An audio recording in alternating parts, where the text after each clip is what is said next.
இன்னொரு குழப்பமா இன்னைக்கு நம்ம பேட்டி ஒளிபரப்பான நாள் அன்னைக்கு செங்கோட்டையன் பேட்டி கொடுத்திருப்பார். அவருடைய கலக குரல் என்ன இம்பாக்ட் பண்ணும்னு நினைக்கிறேன். ஆல் இண்டிகேஷன்ஸ் ஆர் தட் எல்லாரும் சேரணுங்கிறார் அவர். அதில் கலகம் என்ன இருக்கு? எனக்கு புரியல.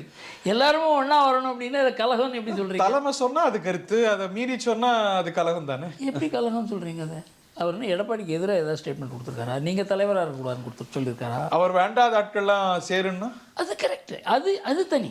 ஆனால் அவங்க உங்கள் தலைமையில் சேரணும்னு சொல்கிறது எடப்பாடிக்கு பெருமை தானே. அதுக்கு அவர் விருப்பம் இல்லையே, அது தனி. ஆனால் இவரையும் தப்பு சொல்கிறீங்க. செங்கோட்டையனை பொறுத்த வரைக்கும் தப்பு கிடையாதே. அதாவது எடப்பாடியை ஏற்றுக்கொள்ளாதவர்கள் கூட நம்முடன் இணைந்து எடப்பாடியை ஏற்றுக்கொண்டால் கட்சிக்கு நல்லதுன்னு சொன்னால் அது கலகம் கிடையாது. உங்களை ஏற்றுக்கொள்ளாதவர்களை கட்சியில் சேர்த்து கொண்டு அவங்களுக்கு நீங்கள் அதிகாரத்தை பகிர்ந்து கொள்ள வேண்டும் அப்படின்னு சொன்னால் தப்பு.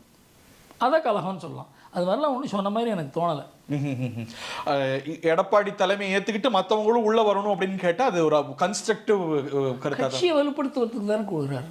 அமித்ஷா சொல்லி கேட்காதவர், மற்றவங்க சொல்லி கேட்காதவர், இவர் சொல்லி கேட்பாரா? எனக்கு அதை பற்றி நீங்கள் செங்கோட்டையனை பற்றி கேட்டீங்க, அது கலகம் இல்லைன்னு சொன்னேன். இவர் சொல்லி எடப்பாடி கேட்பாரான்னு கேட்டாக்க எடப்பாடி கேட்க வேண்டிய கேள்வி இது. சேர்ந்தா நல்லதா சேராட்டி ஓகே? சேர்ந்தா நல்லது அப்படிங்கிறது எடப்பாடிக்கே தெரியுமே. சேர்ந்தா கட்சிக்கு நல்லதுன்னு தெரியும். தனக்கு நல்லதா என்னங்கிறது தான் அவர் யோசனை பண்ணுறாரு. அதுதான் எனக்கு அவருக்கு உள்ள கருத்து வேறுபாடு. இவர்கள் யாருமே திரு டிடிவி தினகரனோ இன்க்ளூடிங் ஓபிஎஸ் அவரோட தலைமையை ஏற்றுக்கிறதுக்கு தயாராகிட்டாங்க. நீங்கள் முதலமைச்சர்னு என்டார்ஸ் பண்ணுறதுக்கு ஐ திங்க் மிஸ்ஸஸ் சசிகலாவுக்கு கூட மாற்று கருத்து இருக்கும்னு நினைக்கிறேன். அப்படி இருக்கும்போது இவர்கள்லாம் அவருடைய தலைமையை என்டார்ஸ் பண்ணும்போது வாட் ஸ்டாப்ஸ்? அதை எடப்பாடி கேட்க வேண்டிய கேள்வி. அதுதான் எனக்கு அவருக்கு இருக்க கருத்து வித்தியாசம்னு சொல்கிறேன் நான். அமித்ஷா ஏன் வலியுறுத்த மாட்டார்? அவர் சாணக்கியர்னா இந்த ஒரு விஷயத்தை ஏற்றுக்க முடியலையே. இதை நீங்கள் அமித்ஷா கிட்ட கேட்கணும். அமித்ஷாவுடைய எண்ணத்தை பற்றி சொன்னேன், அவருடைய நோக்கத்தை பற்றி சொன்னேன், அவருடைய யுக்தியை பற்றி சொன்னேன். பாஜக காரங்கிட்ட என்ன சொல்லியிருக்காரு இன்னைக்கு? அவங்களெல்லாம் பற்றி ஒன்றும் பேசாதீங்க. ஸோ அது இண்டிகேஷன். அமித்ஷா என்ன சிந்தனை பண்ணுகிறாங்கிறத நான் சொல்கிறேன். நான் இவர்கள் சேரணும்னு சிந்தனை பண்ணுறேன். ஆமாம்.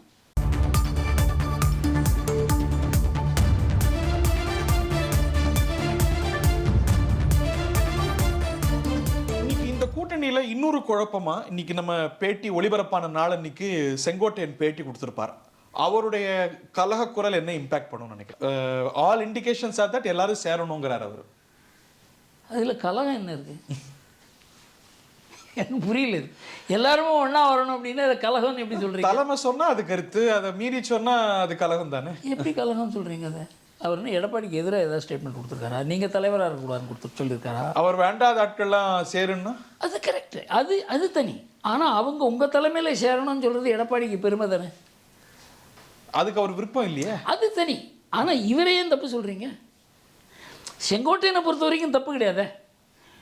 அதாவது எடப்பாடியை ஏற்றுக்கொள்ளாதவர்கள் கூட நம்முடன் இணைந்து எடப்பாடியை ஏற்றுக்கொண்டால் கட்சிக்கு நல்லதுன்னு சொன்னால் அது கலகம் கிடையாது. உங்களை ஏற்றுக்கொள்ளாதவர்களை கட்சியில் சேர்த்து கொண்டு அவங்களுக்கு நீங்கள் அதிகாரத்தை பகிர்ந்து கொள்ள வேண்டும் அப்படின்னு சொன்னால் தப்பு. அதை கலகம்னு சொல்லலாம். அது மாதிரிலாம் ஒன்றும் சொன்ன மாதிரி எனக்கு தோணலை. எடப்பாடி தலைமையை ஏற்றுக்கிட்டு மற்றவங்களும் உள்ளே வரணும் அப்படின்னு கேட்டால் அது ஒரு கன்ஸ்ட்ரக்டிவ் கருத்து. கட்சியை வலுப்படுத்துவதற்கு தானே கொடுக்குறாரு. அமித்ஷா சொல்லி கேட்காதவர், மற்றவங்க சொல்லி கேட்காதவர், இவர் சொல்லி கேட்பாரா? எனக்கு அதை பற்றி நீங்கள் செங்கோட்டையனை பற்றி கேட்டீங்க, அது கலகம் இல்லைன்னு சொன்னேன். இவர் சொல்லி எடப்பாடி கேட்பாரான்னு கேட்டாக்க எடப்பாடி கேட்க வேண்டிய கேள்வி இது. சேர்ந்தா நல்லதா சேராட்டி ஓகே? சேர்ந்தா நல்லது அப்படிங்கிறது எடப்பாடிக்கே தெரியுமே. சேர்ந்தா கட்சிக்கு நல்லதுன்னு தெரியும். தனக்கு நல்லதா என்னங்கிறது தான் அவர் யோசனை பண்ணுறாரு. அதுதான் எனக்கு அவருக்கு உள்ள கருத்து வேறுபாடு. இவர்கள் யாருமே திரு டிடிவி தினகரனோ இன்க்ளூடிங் ஓபிஎஸ் அவரோட தலைமையை ஏற்றுக்கிறதுக்கு தயாராகிட்டாங்க. நீங்கள் முதலமைச்சர்னு என்டார்ஸ் பண்ணுறதுக்கு ஐ திங்க் மிஸ்ஸஸ் சசிகலாவுக்கு கூட மாற்று கருத்து இருக்கும்னு நினைக்கிறேன். அப்படி இருக்கும்போது இவர்கள்லாம் அவருடைய தலைமையை என்டார்ஸ் பண்ணும்போது வாட் ஸ்டாப்ஸ்? அதை எடப்பாடி கேட்க வேண்டிய கேள்வி. அதுதான் எனக்கு அவருக்கு இருக்க கருத்து வித்தியாசம்னு சொல்கிறேன் நான். அமித்ஷா ஏன் வலியுறுத்த மாட்டார்? அவர் சாணக்கியர்னா இந்த ஒரு விஷயத்தை ஏற்றுக்க முடியலையே. இதை நீங்கள் அமித்ஷா கிட்ட கேட்கணும். அமித்ஷாவுடைய எண்ணத்தை பற்றி சொன்னேன், அவருடைய நோக்கத்தை பற்றி சொன்னேன், அவருடைய யுக்தியை பற்றி சொன்னேன். பாஜக காரங்கிட்ட என்ன சொல்லியிருக்காரு இன்னைக்கு? அவங்களெல்லாம் பற்றி ஒன்றும் பேசாதீங்க. ஸோ அது இண்டிகேஷன். அமித்ஷா என்ன சிந்தனை பண்ணுகிறாங்கிறத நான் சொல்கிறேன். நான் இவர்கள் சேரணும்னு சிந்தனை பண்றாரு. ஆமாம். உங்கள் தந்திவன் தொலைக்காட்சியில் தெனாலிராமன் தினமும் மாலை 6 மணிக்கு காணத் தவறாதீர்கள்.